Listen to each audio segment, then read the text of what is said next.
السلام عليكم ورحمة الله وبركاته.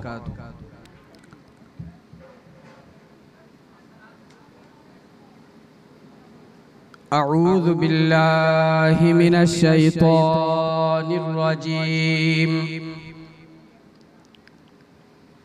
ببركة وبفضل بسم الله الرحمن الرحيم. إن الله وملائكته يصلون على النبي يا أيها الذين آمنوا صلوا عليه وسلموا تسليما.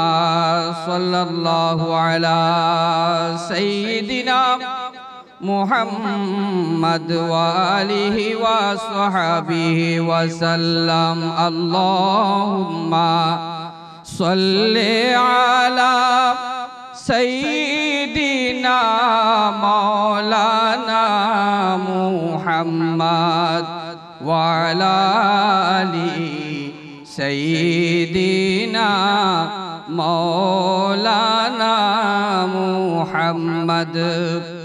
মজেছি তোমার প্রেমে স্বর্গ সুখ চাহি না, কি করিব স্বর্গ সুখ তোর ভাবেতে দিওয়ানা।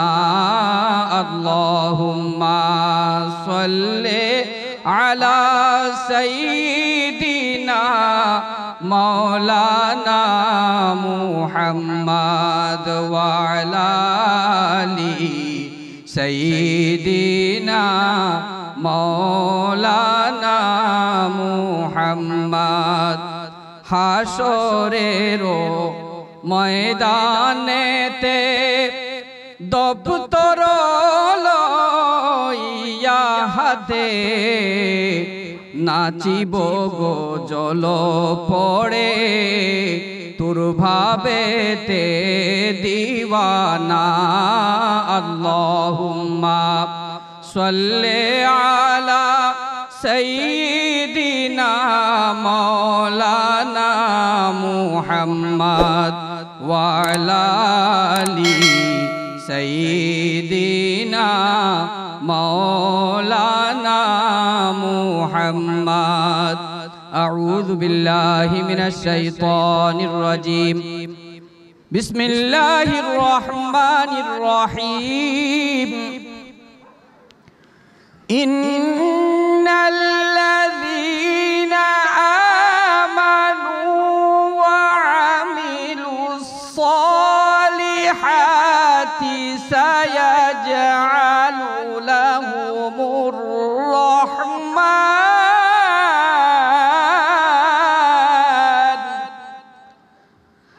سيجعل لهم الرحمن ودا. صدق الله العظيم وصدق رسوله النبي الكريم. ونحن على ذلك من الشاهدين والشاكرين والحمد لله رب العالمين. رب صل وسلم وبارك عليه. দারেতে ভিখারির আগমন ও ভান্ডারি ধন রে, দারেতে ভিখারির আগমন। আমরা তো সবাই দয়ালের দরবারে এসেছি, ঠিক না? সেজন্য আমি ফরিয়াদি কালামি গাচ্ছি। এখানে কথা বলার, এখানে কথা বলতে সাহস করা মানেও অনেক সময় বিয়াদবি। তো সেজন্য বেশি কথা বলবো না, জাস্ট সুরে সুরে দয়ালের দরবারে, গৌসুল আজম মাঝভান্ডারির দরবারে, গৌসুল আজম গোলামুর রহমান বাবা ভান্ডারী কাবলা কাবার দরবারে কিছু ফরিয়াদ জানাবো, সাথে সাথে আমরা সবাই পড়ার চেষ্টা করি। দারেতে ভিখারির আগমন ও ভান্ডারি ধন রে, দারেতে ভিখারির আগমন, দারেতে ভিখারির আগমন, দারেতে ভিখারির আগমন ও ভান্ডারি ধন রে, দারেতে ভিখারির আগমন ও দয়াল, দারেতে ভিখারির আগমন ও ভান্ডারি ধন রে, দারেতে ভিখারির আগমন। ও মৌলা হায়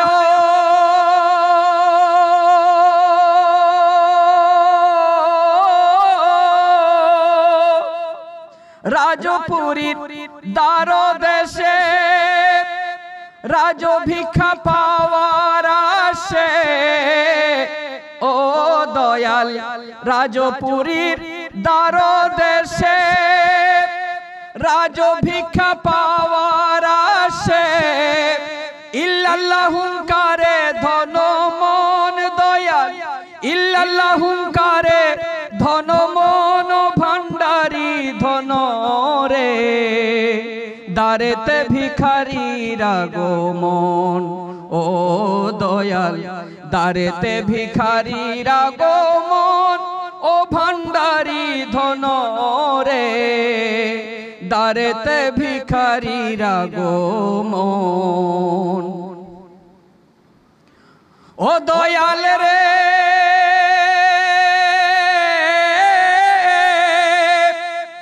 আমরা তোমার দাস জানি, লোকে করে কানা কানি, ও দয়াল আমরা তোমার দাস জানি, লোকে করে কানা কানি, বলে তারাই আমরা সাধুজন দয়াল, বলে তারাই আমরা সাধুজন ও ভান্ডারি ধন রে, দারেতে ভিখারির আগমন ও দয়াল, দারেতে ভিখারির আগমন ও ভান্ডারি ধন রে, দারেতে ভিখারির আগমন।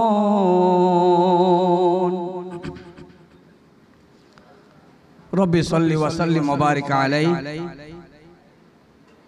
সম্মানিত উপস্থিতি,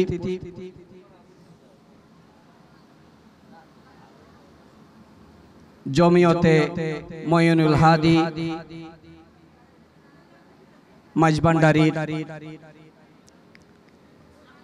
এই মহাব্যবস্থাপনায়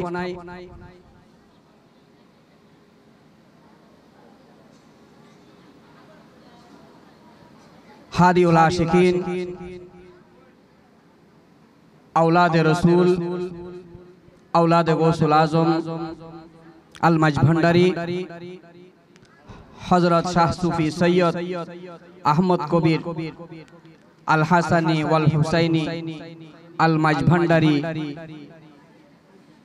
कुद्दिसा सिर्रुहुल बारी आज पवित्र वार्षिक उरुस शरीफ उपलक्षे এবং আজকের এই মাহফিলের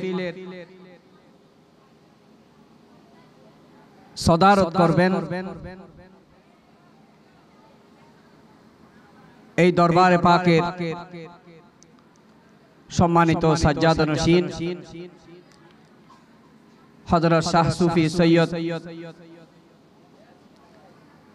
মঈনুল কবির আল হাসানি ওয়াল হুসাইনি আল মাজভান্ডারি মুদ্দাজিল্লুহুল আলী এবং আরো তাশরিফ আনবেন বর্তমান মাজভান্ডার দরবার শরীফ অর্থাৎ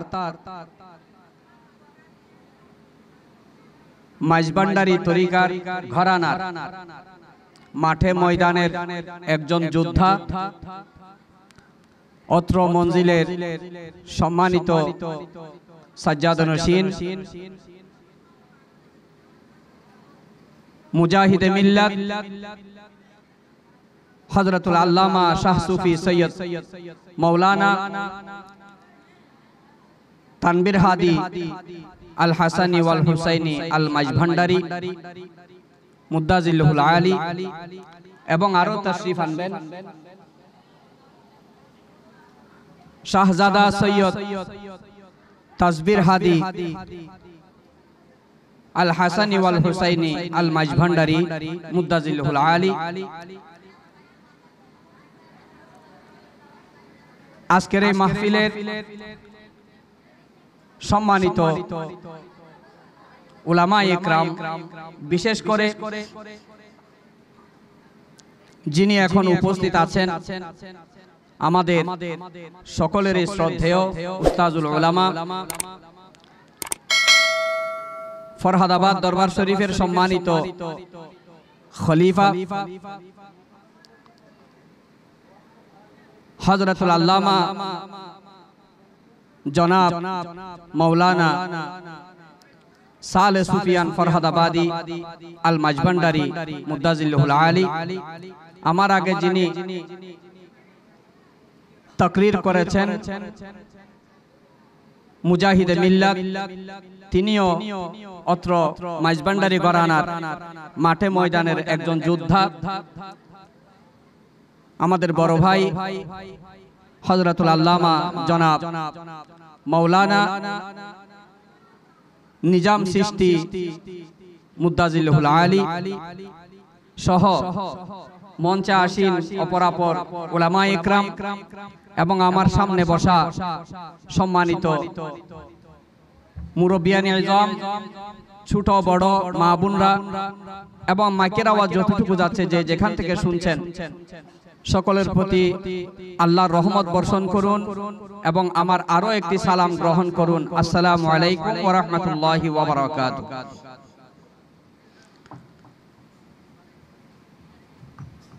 আসলে বেশি কথা বলার কোনো সুযোগ নেই, জাস্ট আমি একটু দোয়া নেওয়ার জন্য এসেছি। মাইজভান্ডার দরবার শরীফে কথা বলা তো দূরের কথা,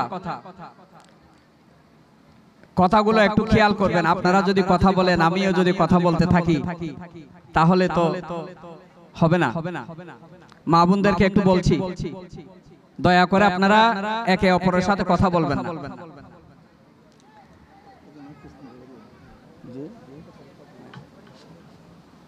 দেখুন, মাইজভান্ডার দরবার শরীফ এমন একটি দরবার শরীফ যে দরবার শরীফের মধ্যে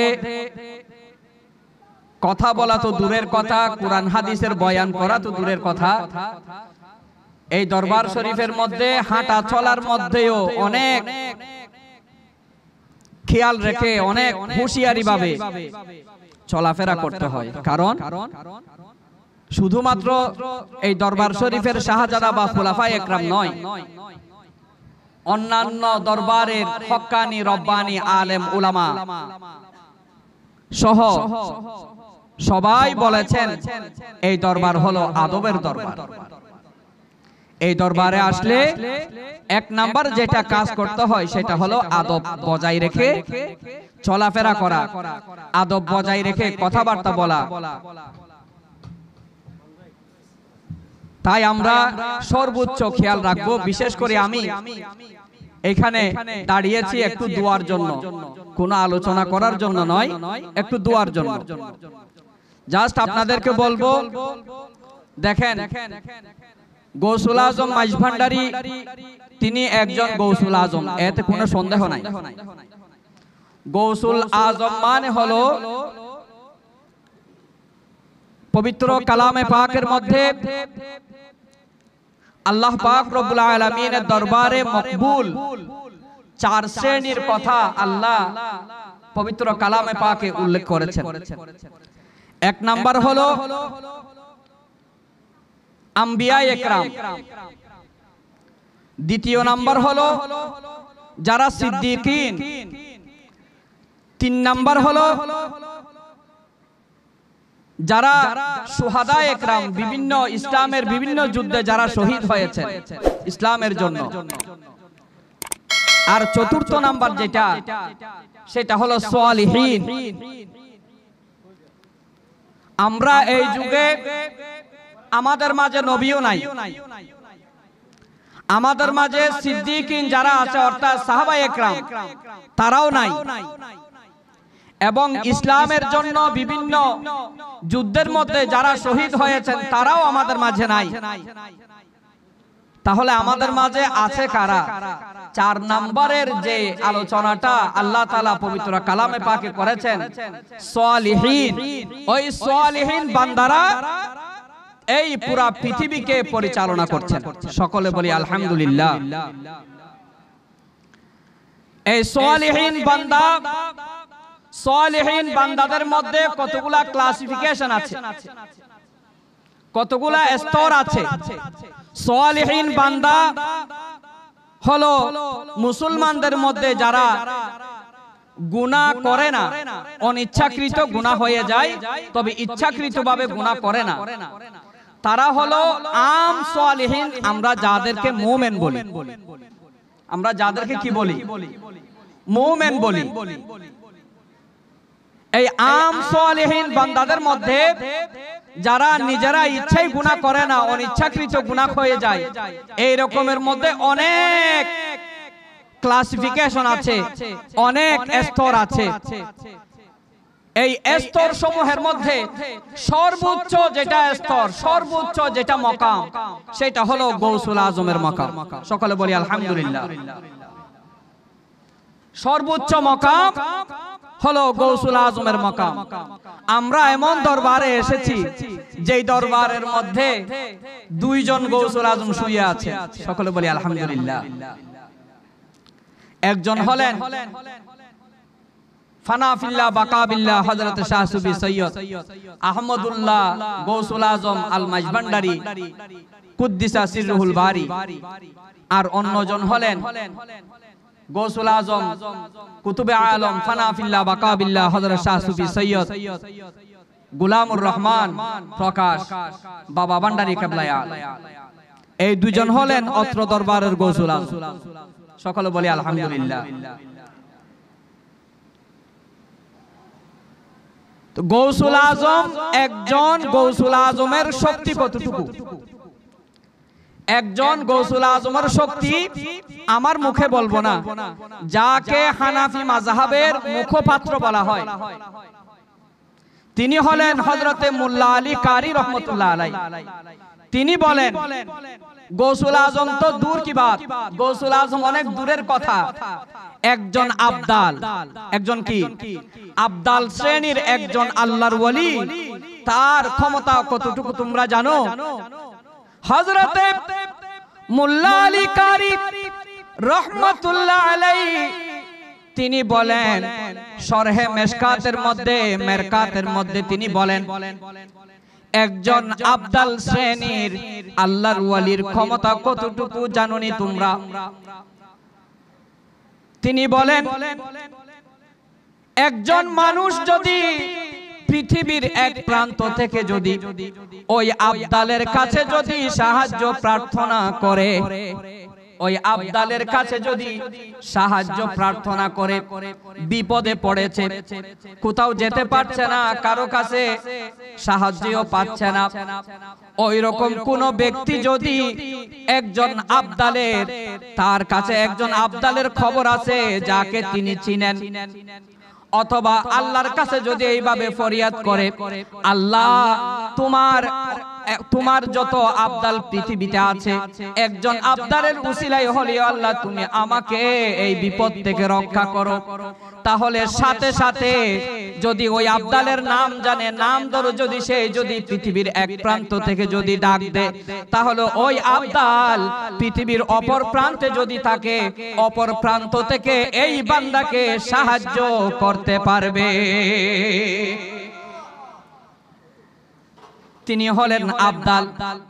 আবদালের পরে আছে আওতাদ, আওতাদের পরে আছে নকিব, নকিবের পরে আছে কুতুব, কুতুবের পরে আছে কুতুবুল আকতাব। ওই কুতুবুল আকতাবের মধ্য থেকে একজন গৌসুল আজম হয়, যিনি হলেন হযরতে আহমদুল্লাহ আল মাইজভান্ডারী গৌসুল আজম কিবলায়ে কাবা। তাহলে গৌসুল আজমের ক্ষমতা কতটুকু আমরা শুনেছি, উলামা একরাম বর্ণনা করেছেন, আমরা শুনেছি। একজন ব্যক্তি, নানুপুরের একজন মানুষ হজে গিয়েছেন। হজে যাওয়ার পরে তিনি হজ, উমরা, জিয়ারত সব কিছু করেছেন। সব কিছু করার পরেও তিনি দেখলেন তার কাছে কোনো টাকা পয়সা নাই, তার কাছে কোনো কিচ্ছু নাই, খাওয়ার জন্য কিচ্ছু নাই, খরচ করার জন্য কিচ্ছু নাই, কেনার জন্য টাকা পয়সা নাই, জাহাজ ভাড়ার জন্য টাকা পয়সা নাই, বাংলাদেশে ফিরে আসার জন্য তার কাছে কোনো কিছু নাই। এখন তিনি কি করলেন? তিনি অনাহারে, তিনি থাকতে থাকতে নিজের শরীরের অবস্থা অনেক খারাপ হয়ে গেছে। এরপরে তিনি কি করলেন? তিনি বুবা সেজে তিনি ভিক্ষা করতে লাগলেন।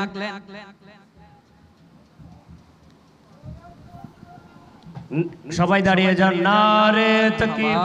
আমাদের মাঝে তশরিফ এনেছেন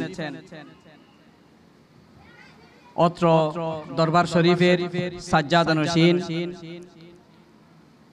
মুজাহিদে মিল্লাত হাদিউল আশিকিন হযরত শাহ সুফি সৈয়দ তানভীর হাদি আল হাসানি ওয়াল হুসাইনি আল মাইজভান্ডারী মুদ্দাজিল্লাহুল আলী। এখন আপনাদের দায়িত্ব হলো, আপনারা যারা বিক্ষিপ্তভাবে ঘোরাফেরা করছেন, আপনারা সবাই প্যান্ডেলের নিচে এসে বসে যান। তিনি যখন তাকরীর শুরু করবেন, প্রতিটা কথা মনে হবে মুক্তার মতো। আপনারা এই মুক্তাকে যদি আপনি ধারণ করে যদি ঘরে যেতে না পারেন, তাহলে আমরা মনে করব আমরা সবাই এক হতভাগা। আমরা যে উদ্দেশ্যে দরবার শরীফে এসেছি, এই উদ্দেশ্য আমাদের হাসিল হবে না। फरियाद रस तुझे बिन नहीं मौला, मेरी फरियाद सुन। सुल्तान दी शाह ज़मीं मौला, मेरी फरियाद सुन। मकसूद तन मतलूब जा,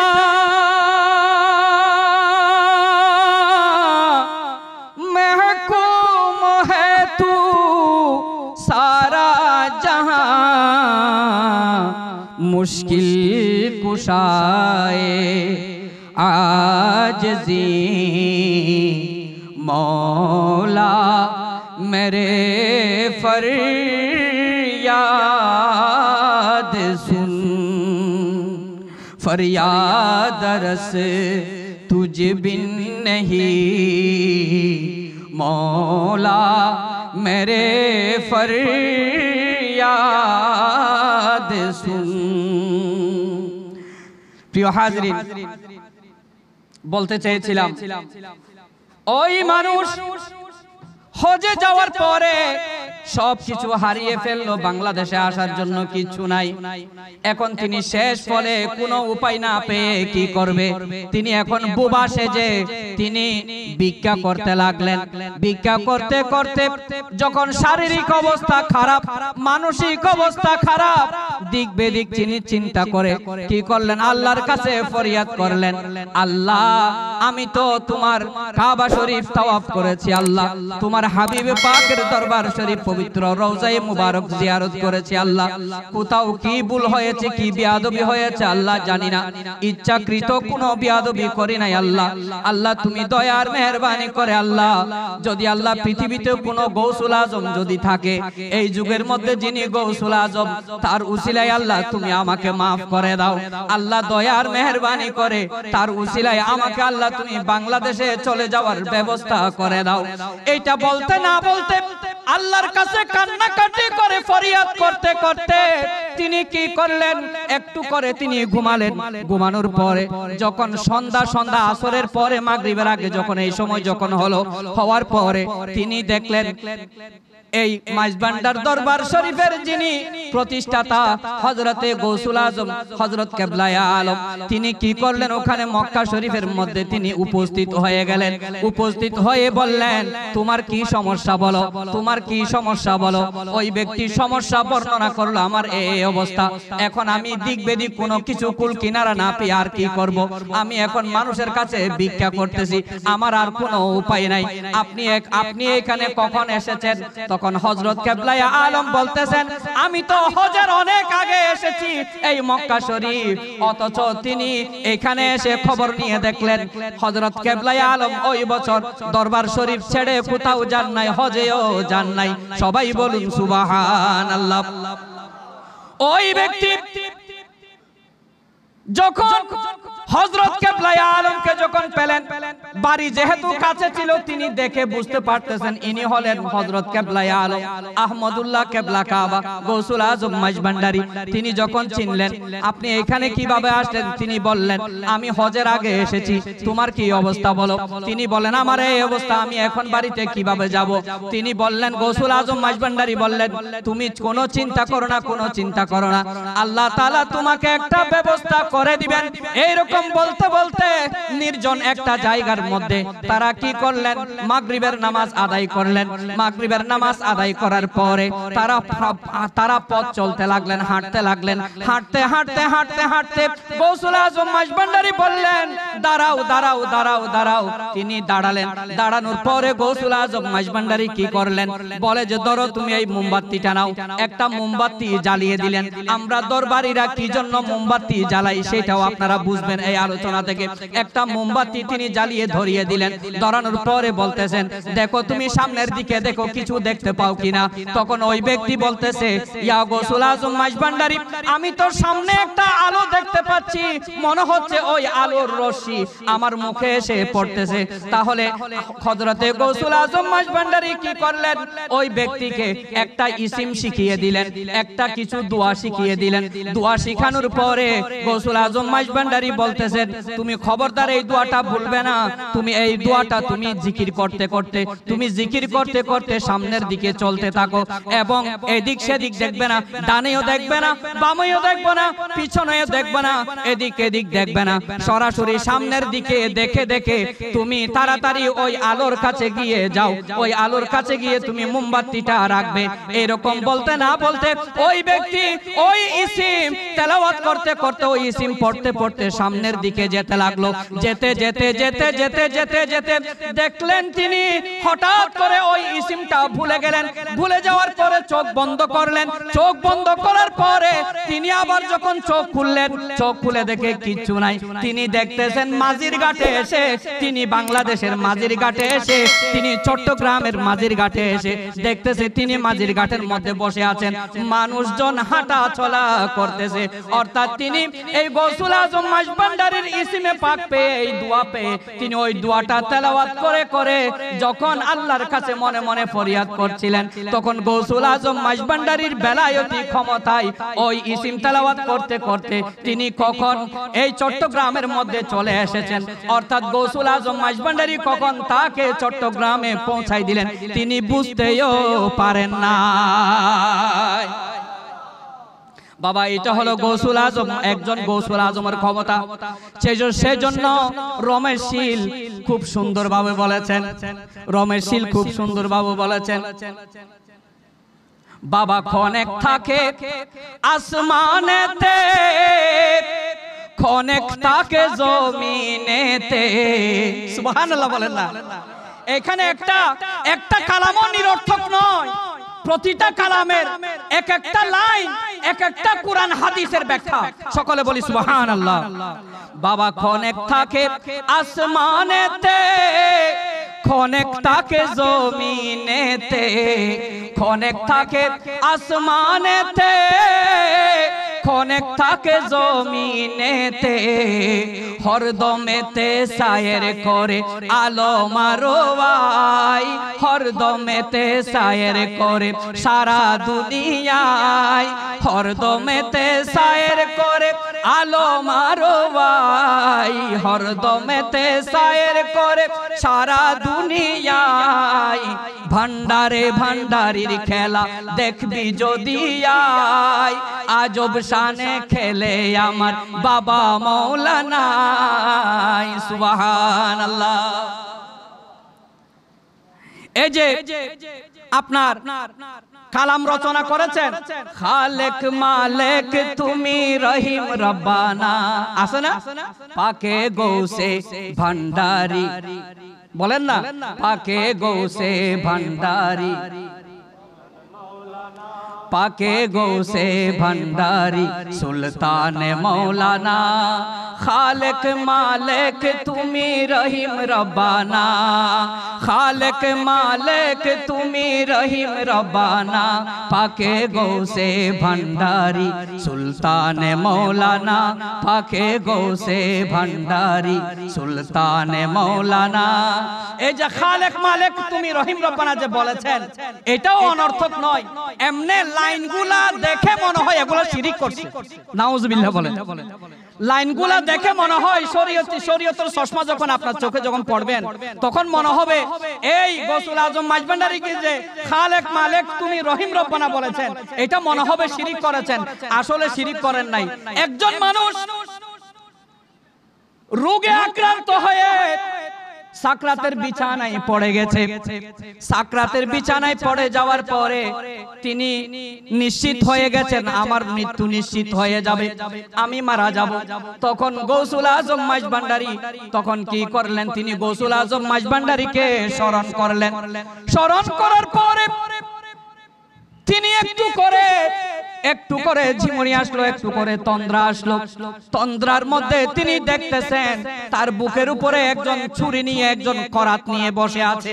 একজন করাত নিয়ে যখন বসে আছে, তিনি যখন গৌসুল আজম মাইজভান্ডারীকে যখন ওই ঘুমের মধ্যে যখন ডাক দিলেন, ইয়া গৌসুল আজম মাইজভান্ডারী আল মদদ, যখন মদদ যখন কামনা করলেন, তখন সাথে সাথে একজন সাদা পুরুষ, সাদা পাগড়িওয়ালা, সাদা জুব্বাওয়ালা এসে তাড়াতাড়ি ওই ব্যক্তিকে বুকের উপর থেকে করাত নেওয়া ওই ব্যক্তিকে সরাই দিয়ে তিনি তাকে শোয়া থেকে তুলে বসালেন। তিনি এরপরে বললেন, তোমার কোনো চিন্তা নাই, তোমার কোনো ভাবনা নাই, তোমার আল্লাহ তাআলা তোমাকে আরো 60 বছর বয়স তোমাকে আল্লাহ তাআলা বৃদ্ধি করে দিয়েছেন। তুমি তো নিশ্চিত মৃত্যুবরণ করতে। আল্লাহ তাআলা, আমি আল্লাহ তাআলাকে দরখাস্ত করে তোমার জন্য আরো 60 বছর বয়সের ব্যবস্থা করে দিলাম। তাহলে এখন বলুন গৌসুল আজম মাইজভান্ডারী খালেক মালেক তুমি রহিম রব্বানা, এটা ঠিক আছে না নাই? বাবা এইভাবে যদি বলতে যাই তাহলে প্রতিটা লাইন, প্রতিটা কালাম, প্রতিটা লাইন, প্রতিটা কালাম এক এক কুরআন হাদিসের ব্যাখ্যা। আমি একটা আয়াতে কারিমা তেলাওয়াত করেছি, এটা হলো ইন্নাল্লাযীনা আমানু ওয়া আমিলুস সালিহাতি সায়াজআলু লাহুমুর রহমানু উদ্দা। আরে বাবা, আরে আমার মা বোনরা, আমরা যারা এখানে এসেছি, আমাদেরকে কি টাকা পয়সা দিয়ে গাড়ি ভাড়া দিয়ে এখানে আনা হয়েছে? বড় করে বলেন না। আমাদের হুজুর কি উনি কি আমাদেরকে গাড়ি ভাড়া দিয়েছেন এখানে আসার জন্য? গাড়ি ভাড়া দেন নাই। আমাদের নিজের লাভের জন্য এসেছি, নিজে ভিক্ষার জন্য এসেছি, দরবারে পাকের মধ্যে নিজের লাভের জন্য এসেছি। কেউ আমাদেরকে গাড়ি ভাড়া দিয়ে আনে নাই, কেউ আমাদেরকে লোভ দেখায় আনে নাই। কারণ গৌসুল আজম মাইজভান্ডারী হযরতে আহমদুল্লাহ আল কাদেরী আল মাইজভান্ডারী রাদিয়াল্লাহু তাআলা আনহু, তিনি হলেন একজন সালেহিন বান্দাদের একদম উঁচু স্থানের একজন আল্লাহর ওলি, যাকে আমরা গৌসুল আজম বলতেছি। ইমামুস সালিহিন, সুবহানাল্লাহ। এতলাইরি হদে আলেম হদে যত বয়স হইব ততই বা মজা বাইরে। ইয়া হুজুর জুবান ফাকুতুন একখান হতা বাইরে গিয়ে কিন্তু ইমামুস সালিহিন, সুবহানাল্লাহ। সালিহিন বান্দাদের ইমাম, সালিহিন বান্দাদের ইমাম গৌসুল আজম মাইজভান্ডারী। আল্লাহ তাআলা বলতেছেন যারা ঈমানদার এবং সালেহিন বান্দা আমলে সালেহ করবে, ঈমানদার যারা, তাদের মুহাব্বত আমি দুনিয়াবাসীর অন্তরের মধ্যে আমি অঙ্কন করে দিয়েছি। সুবহানাল্লাহ। অর্থাৎ কি, গৌসুল আজম মাইজভান্ডারীর প্রেম, মুহাব্বত, ভালোবাসা, গৌসুল আজম বাবা ভান্ডারীর ভালোবাসা এবং তাদের যারা আওলাদে পাকরা আছে, আজকে বিশেষ করে আপনার শাহ সুফি সৈয়দ আহমদ কবির আল মাইজভান্ডারী রাদিয়াল্লাহু তাআলা আনহুর ভালোবাসা, তিনি যে একজন সালেহ বান্দা, তিনি যে একজন আল্লাহর ওয়ালি, তার ভালোবাসা আমাদের অন্তরের মধ্যে আল্লাহ তাআলা গেঁথে দিয়েছেন বিদায় আমরা দরবার শরীফের মধ্যে তার উরুশে পাকের মধ্যে হাজিরা দিয়েছি। ঠিক কিনা? প্রিয় হাজিরিন, আমার আলোচনা শেষ, কারণ তিনি বলেছেন 10টায় আলোচনা শেষ হয়ে যাবে। এখন অলরেডি অনেক টাইম হয়ে গেছে, 10:30 বেজে গেছে। আমাদের উস্তাদ সমতুল্লাহ উস্তাদুল উলামা সালে সুফিয়ান আল মাইজভান্ডারী আল ফরহাদাবাদী তিনিও আছেন, তিনিও কিছু আলোচনা করবেন, বাবাজানও কিছু আলোচনা করবেন। তাই আমি আর লম্বা করছি না, আমি বিদায় নিচ্ছি। জাস্ট একটা কালামের কলি। তোরা দেখবি যদি খুদার ঘর, মাইজভান্ডারী নুরি চরণ ধর। অন্যান্য দরবারে যেতে আমরা নিষেধ করি না, যদিও অন্যান্য দরবারে আলেম ওলামারা মাইজভান্ডার দরবার শরীফে আসতে নিষেধ করে, কিন্তু আমরা নিষেধ করি না, আমরা ছেড়ে দিয়েছি। দেখো কোথায় কি খুশবু আছে, গাঁদা ফুলের খুশবু কোথায় আছে, চাঁপা ফুলের খুশবু কোথায় আছে, তোমরা দেখো রজনীগন্ধার খুশবু কোথায় আছে, তোমরা দেখো বেলি ফুলের খুশবু কোথায় আছে, তোমরা দেখো। এগুলা সব তো আমার নবীর বাগান এবং এই মাইজভান্ডার দরবার শরীফের মধ্যে আছে যেটা ফুলের রাজা, গোলাপ ফুলের গন্ধ। সকলে বলি সুবহানাল্লাহ। সেজন্য শায়ের বলতেছেন, তোরা দেখবি যদি খুদার ঘর, মাইজভান্ডারী নুরি চরণ ধর। শের বাংলা রাদিয়াল্লাহু তাআলা আনহু বলেছেন, এই দরবারে গেলে এটা পাবে, ওই দরবারে গেলে এটা পাবে, এই দরবারে গেলে এটা পাবে। এক এক দরবারের সম্মান তিনি তুলে ধরেছেন, কিন্তু মাইজভান্ডার দরবার শরীফের ব্যাপারে তিনি বলেছেন, যদি আল্লাহর ওলি হতে চাও তাহলে তুমি মাইজভান্ডার দরবার শরীফে গিয়ে পৌঁছে যাও। সেজন্য আমিনুল হক ধর্মপুরী রহমতুল্লাহ আলাইহি তিনি বলতেছেন, তোরা দেখবি যদি খুদার ঘর, মাইজভান্ডারী নুরি চরণ ধর।